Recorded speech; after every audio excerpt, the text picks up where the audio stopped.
Tonight in our continuing series, The Price of Education, the funding battle for Ohio schools, we're examining the impact of Ohio's school voucher program on public education. Education Station reporter Danielle Wiggins speaks with advocates who believe public dollars should follow students to private schools, and a public school leader who argues the program is siphoning critical resources away from the state's public classrooms. 15-year-old Jasmine Morgan has always excelled academically. Grades have never been a problem with Jazz. She's always gotten very good grades. But for Jasmine's mom, Tiffany, their public school system failing to score a high grade or rating on Ohio's school report card is a problem. I believe at that time, Maples always had like a D and improving rating for education. And so I wanted my daughter to have a better education. For years, Tiffany personally covered the cost to send her daughter to religious private schools. That changed after she enrolled Jasmine into their neighborhood public school for 7th grade, then qualified for Ohio's Ed Choice Scholarship, covering the cost of sending Jasmine back to private school. The dollars should really go to the educational institution that's educating the child. Aaron Churchill is the Ohio Research Director for the Thomas B. Fordham Institute.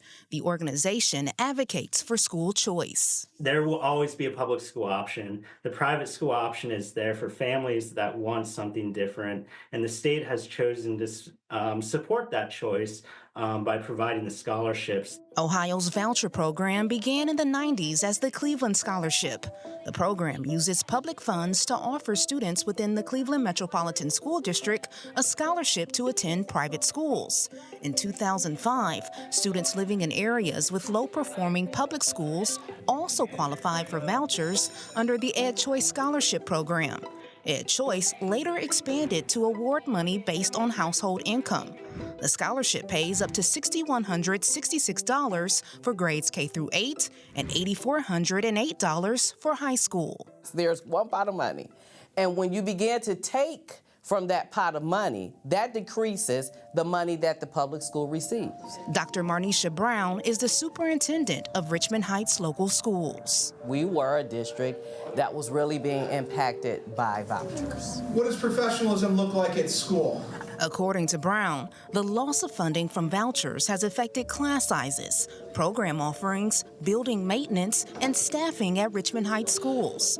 She says the district is the lead plaintiff on the Vouchers Hurt Ohio lawsuit, where a coalition of more than 300 public districts are suing the state to declare the voucher program unconstitutional. The state constitution does not allow for the use of public funds for private schools. That is in our state constitution, and that is one of the key components that we're arguing in this voucher lawsuit. Folks are, in fact, rewriting the Constitution. Recently, Ohio significantly raised the family income eligibility cap on Ed Choice expansion, dramatically increasing participation in the program. Families with a household income at or below 450% of the federal poverty level, which is just under $145,000 for a family of 4, will receive the maximum scholarship. Families earning more are eligible for a scaled-back amount. In fiscal year 2024, Ohio spent about $405 million on Ed Choice expansion for close to 87,000 students. That's an increase from the more than $124 million the state spent the previous year for close to 23,000 students. I think it was a move to just say, look, you know, our school system is built around students, it's built around parents and their choices. We want to make sure everyone's kind of in the pool. But according to Brown, putting private schools in the state funding pool will drown public schools. Either there's going to be a break in how we're funded from the state, which is designed by the state constitution, or we will shutter. If we shutter, the students that choose us, a great amount of them have nowhere to go.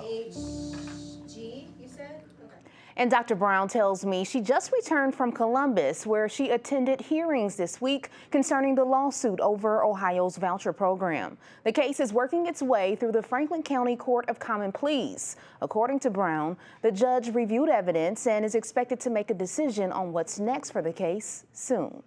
And tomorrow, our series continues as Peter Fleischer explains how districts are struggling to keep up with demands on their school bus fleets. But some financial help may be on the way soon as we continue the price of education, the funding battle for Ohio schools.